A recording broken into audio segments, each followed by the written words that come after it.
Ako ng bagay dito? Alam mo ka ng bagay dito? Yan, yan. Yan ang dapat sa'yo. Ano ba? Ha? Para malinis ang ugali mong kalye yan! Ito nakabili na ako nito, nasubukan ko na. Effective nga. Nawala yung antok ko. Nawala rin yung migraine ko. O, diba? Mukhang okay yan, ah. Gayuma, meron ka? Sorry, wala akong ganon. Pero ito, maganda to sa sakit ng ulo kasi may tuba-tuba ito. Meron akong dalang sample kung gusto mo. Libre to. Minsan delayed ako. Anong gamot para doon? Teka. Ito. Pwede to. Hindi ko mapapatawad ang pagkatuso ng nanay mo.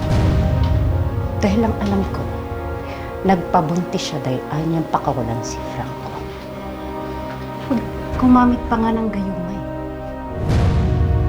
Ilusyonada yung nanay mo.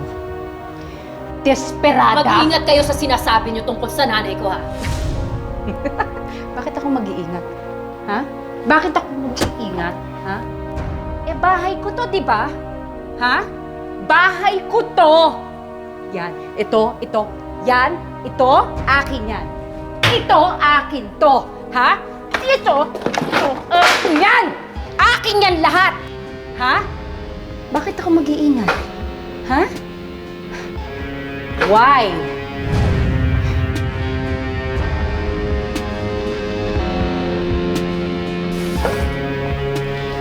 Nakita mo to? Ito, akin din to. Alam mo ko ng bagay dito? Alam mo ko ng bagay dito? Yan, yan. Yan ang dapat sa'yo. Ano ba? Ha? Para malinis ang ugali mong kalye yan! Yan ang bagay sa'yo!